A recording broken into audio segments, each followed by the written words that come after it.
So I did my grocery shopping online last week. $180, which honestly seems to be a normal grocery shop right now. It is what it is.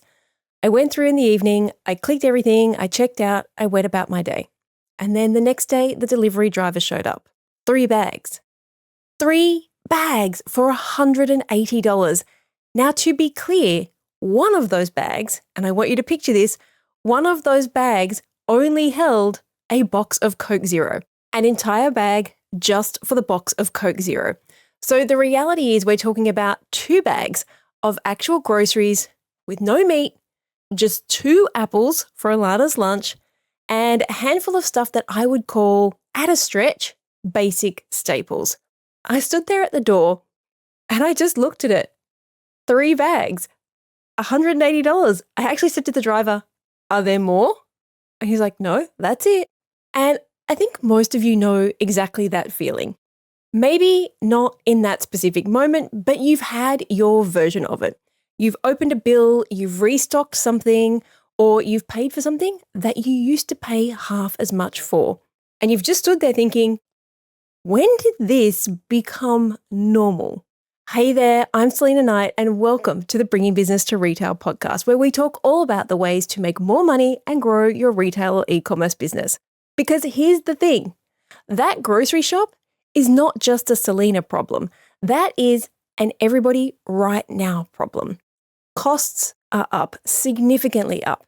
Here in Australia, our award wages, so our basic wage, just went up by 4.75% starting next month. You guys in the US, your minimum wages have been climbing state by state for the last few years. And in some states, they sit at around $17 to $20 an hour and above.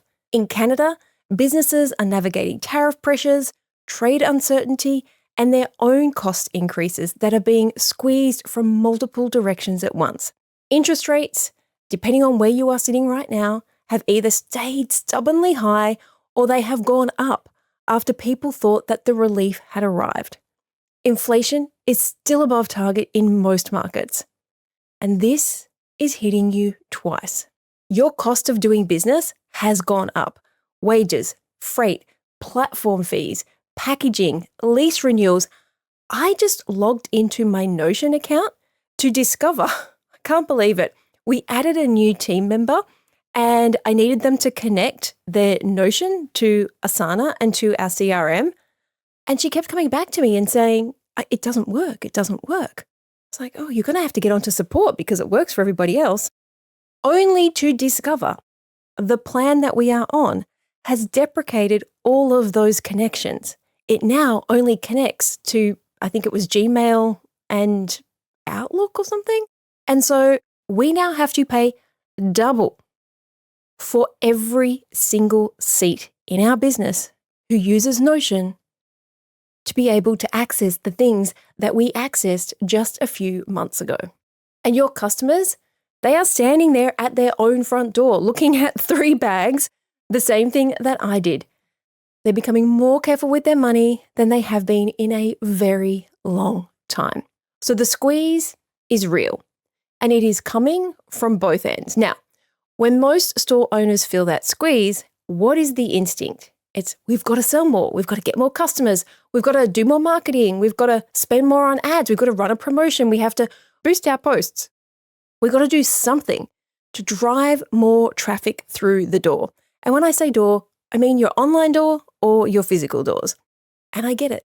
I completely understand why that is your first move, because more customers always feels like the answer. If we just get more people coming in, if we get more people coming to the website, we'll have more sales, we'll have more revenue, problem solved. Except, is it? Because here's what I want you to think about. If your costs have gone up and the profit on each sale is already pretty thin, getting more people through what I like to call a leaky bucket strategy, that is not sustainable. It is just faster leaking.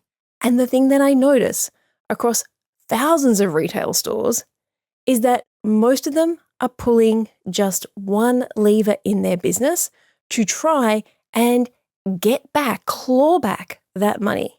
And it is the most expensive lever of all. There are actually 4 places that money can come from in your business, 4 different levers that you can pull. Most store owners only use one of them. They're aware of the others, but they never actually stop and look at all 4 of them at the same time.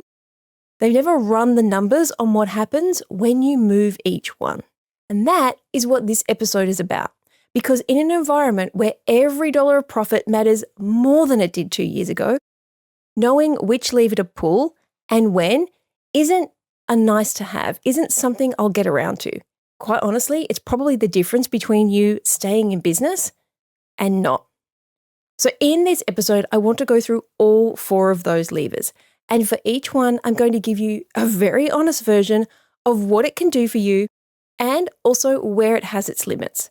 Because every single one of these levers has both. And it's easy for us to default to the one that looks the prettiest on paper without thinking about the implications in the background. Our first lever is your average order amount or your average sale amount. This is how much your average customer spends every time they buy from you. And it is probably one of the most underutilized levers in most retail or e-commerce businesses. Here is why I love it so much. You do not need a single new customer in the door to pull on this lever. Not one. Everyone who is already buying from you just becomes worth more. A customer who is going to spend $80 spends $110 instead.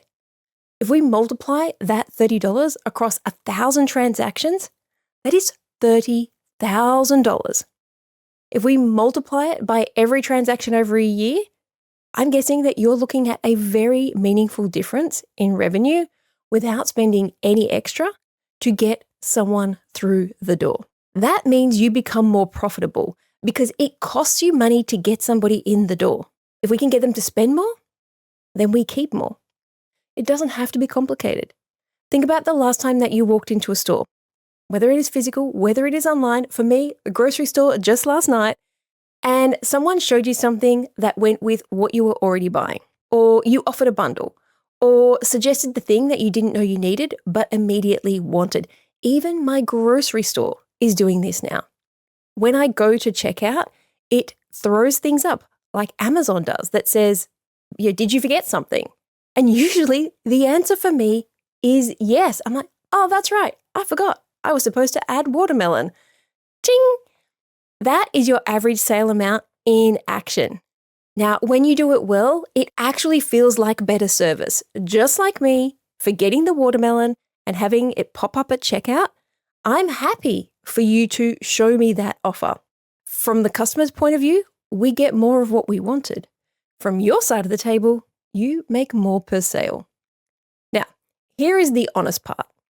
There is a ceiling on this lever. You cannot push average order value up indefinitely without it starting to affect whether people buy at all. At some point, that upsell starts to feel like pressure, or the bundle doesn't feel like value anymore, and conversion starts to drop. So yes, this lever works. Yes, it is one of my favorites. But yes, it also has a limit. If your product range is narrow, or if your price points don't leave a lot of room for bundling or add-ons, or if you don't actually think about the way that you're putting this forward, then you will hit that ceiling pretty quickly. Now, let's say if we come back to my grocery store example, that when I get to these, hey, have you forgotten? If they're instead offering me things like, I'm just trying to think, denture tablets. I don't know where that came from. I never need denture tablets. I've never bought them. There's nothing in the algorithm that suggests I might want that. So if they had put that in front of me, the whole experience just becomes icky. There's a few things we have to think about when we are trying to pull that lever of increasing our average order value. But for most store owners, they hit that ceiling way later than they ever think.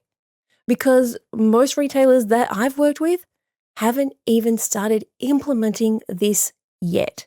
That's our first lever, increasing our average order value. Our second lever is the number of customers and the number of visitors. Try to get that number up. We just talked about this. Now, this is the one that I find everyone jumps to. When things are feeling a little bit tight, the easy answer is we just need more customers. We just need more traffic. We need more followers. We need more eyeballs. And look, I want to be fair because there are absolutely times when pulling this lever is the right move. If you have a genuinely strong repeat customer rate, if you have been selling to the same pool of people for a long time and they love you to bits, the downside of that is that you will fatigue those customers. If you keep going back to that same group over and over and over again, at some point, they're going to have bought what they need. And if you want to grow, you have to be bringing in new people. There is no getting around that. But here's a little benchmark that I'm going to throw out at you. The e-commerce industry average repeat rate sits at around 27 to 30%. So roughly 1 in 3 customers comes back. If your repeat rate is already at or above that, I see businesses quite often who are excited that their repeat customer rate sits at 70%. For me, that's a red flag. If you're already above that, then you're outperforming, but you also have to be thinking about, what am I going to do when these people stop? We do know that we need more customers. We need to be topping up what we call our customer funnel. But this is a big but. This is the most expensive lever to pull by an absolute significant margin. Acquiring a new customer costs between 5 and 20 times more than selling to somebody who already knows you. So the bonus is we can sell to those customers because they already have gone through the know, like, and trust phase. But at some point, they're going to tap out. But if we want a new person to come in, we are going to have to pay for it. Ad costs are already up. Customers are already cautious with their spending. That number is not going to get any cheaper. So getting more customers is not wrong.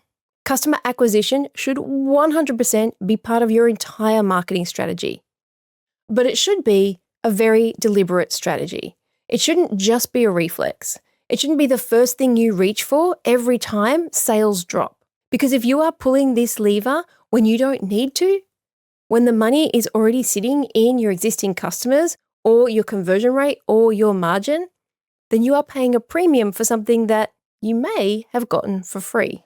If this is what you're defaulting to when sales slow down, the simple fact is there's probably a much easier way for you to make more money. And it's sitting there inside of your business. Let's talk about another place where that money could be hiding. So my third lever is your conversion rate. Now, your conversion rate is simply the number of people who visit your store, your website, your socials, and then actually go on to buy something. Now, this is a lever that a lot of store owners don't really go into detail when it comes to looking at it. If you're in e-commerce, I quite often see people go, oh, we're sitting at 2%. That's industry average. And they don't really think about it anymore. In-store, quite often, retailers aren't even tracking this. And so the number can feel a little bit abstract. But when you run this, oh my gosh, you will see just how much more money is sitting on the table if you decide to pull this lever. Here's the thing, you already have the traffic. You've already paid for it, whether that is in ad spend, in time, in content, in word of mouth, in the amount of money you've spent for somebody to merchandise your windows. Whatever you have been doing to get people through the door has cost you money. And every single percentage point that you add to your conversion rate applies to everybody who is already visiting you. No extra money spent, no new audience, just more of the people who are already there and the people who are actually buying. These small improvements compound fast. When I talk about e-commerce conversion rates, if we can get you from 1 to 2%, that is not a 1% revenue improvement. It is literally a doubling of the sales that you are already making from the same traffic, from the same people. The same amount of money you spent to bring those people in. If we can get your conversion rate up 5% in store, that makes a huge difference to your bottom line. But, big but on this one, Conversion problems are never just a conversion problem. When I see a low conversion rate in a business, what I'm actually seeing is a symptom. And this is why this one becomes really difficult to diagnose, whether we're talking in-store or online. It might be that the wrong people are landing on your website, people who were never going to buy. It might be that your website experience is really confusing, or it is slow, or the pictures aren't what your customers were hoping to see. It could be that your copy doesn't actually tell customers what they want to buy. It could be that the pricing doesn't feel like good value, even if it is. It could be that your product mix doesn't match what the customer came looking for. It's the same with in-store. Is it the simple fact that your sales staff don't make any effort to sell? Is it that what's in the window doesn't reflect the rest of your product mix? Is it that when somebody walked in, they looked around and they went, this is not what I was expecting. So we have a brand alignment issue. Looking at your conversion rate is going to tell you whether something is off or not, but it doesn't tell you what. And so if you're just trying to fix conversion rate without diagnosing why it is low, then you're just guessing. Sometimes you're going to guess right. Often you're not going to guess right at all. And you'll end up spending a lot of time and a lot of money on things that don't actually move the needle. This lever, extremely powerful, but you have to go a level deeper to be able to use it well. The fourth lever is your profit margin. And this is the one that most store owners honestly just ignore completely, or they only think about it when they have to do their taxes. Profit margins have changed significantly. I know inside of my $1 million store, we just had this discussion about how from the end of last year to right now, profit margins have dropped significantly. But they've crept up. It's been a little bit here and a little bit there. So your profit margin is how much stays in your back pocket after each sale. But from that, we have to take out how much the product cost us, what it costs to get to the customer, platform fees, transaction costs, overheads, all of those other things. But here's what makes this one different from the other three. The other levers increase your revenue. This one doesn't increase your revenue at all. It increases what you keep from the revenue. So right now, in a market where costs have gone up, where wages are higher, where freight and fees have all crept upwards, that distinction matters enormously because you might be doing the revenue. Your top line might look fine. But if your margin on each sale has shrunk over the last 3 months, 6 months, 2 years, because costs went up, but your prices didn't, then you are working just as hard, making just as many sales, but keeping less. And here's what makes this one worth looking at right now. A small improvement in your margin goes straight to your bottom line. You don't need to sell more. You don't need more traffic. You just need to make sure that the money that is coming in actually stays. The other good thing is you don't always have to lift your prices to get there. Honestly, it's the easiest way to do it, but some good negotiating on your supplier side can mean that you can put this money in your pocket without having to affect your customers. Now, there is always a limit here, and it's the same one that has always existed. There is a floor on what your margin can push before it affects product, quality, your relationships with your suppliers, or the customer experience. It obviously depends whether we are getting this profit margin increase from increasing our prices, or if we've found ways to take it out on the backside. And in an environment where your own costs are rising, maintaining margin actually requires active management. This is not something that you can afford to just set and forget right now. You have to keep an eye on it. But honestly, most store owners, they'll set their prices once, or they go to a supplier and they get their terms and they never renegotiate. They don't ever come back and revisit it. Costs go up, but that margin compresses. And then they wonder why I'm making the same amount of money, but there's not enough money in the bank account.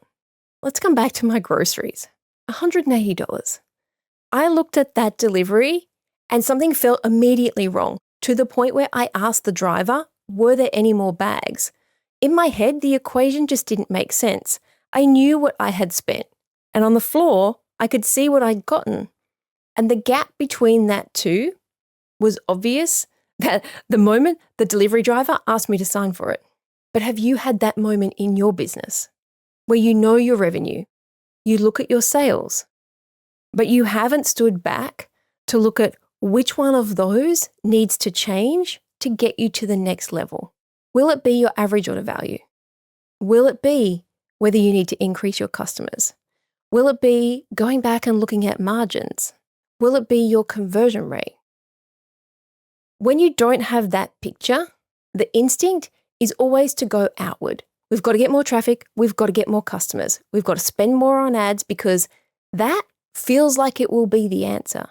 But the money that you're looking for is probably already inside your business, in the customers who are buying from you, but not coming back, in the website visitors who are leaving before they buy, in the average sale that could be just $5 higher without you affecting anything, in the margin that has shrunk because you are so focused on running the business, you didn't stop to look at what that bottom line looks like. The businesses that are finding their footing in this market, the ones that are growing and the ones that are growing with money in their pocket, they're the ones who look inward first.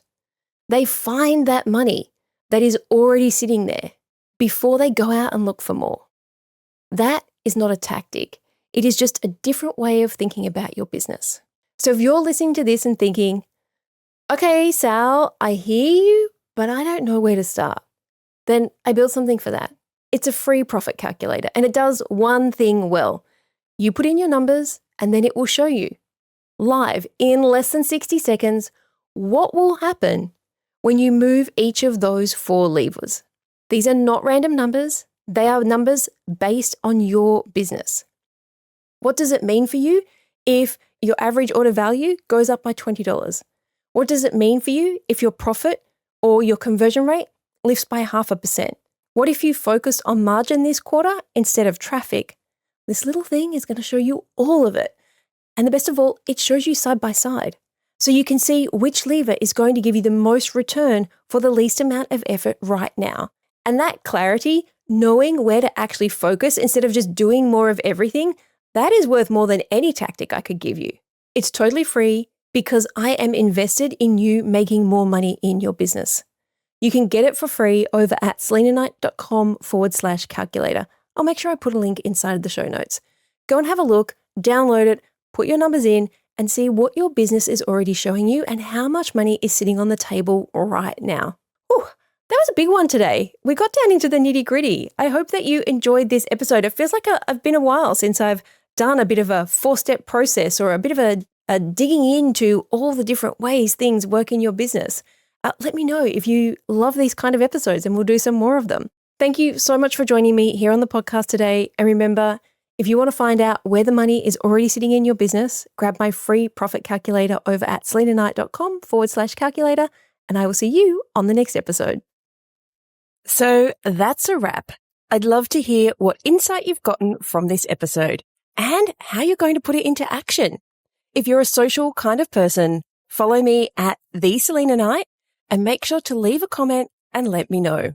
And if this episode made you think a little bit differently, or gave you some inspiration, or perhaps gave you the kick that you needed to take action, then please take a couple of minutes to leave me a review on your platform of choice. Because the more reviews the show gets, the more independent retail and e-commerce stores just like yours that we can help to scale. And when that happens, it's a win for you, a win for your community, and a win for your customers.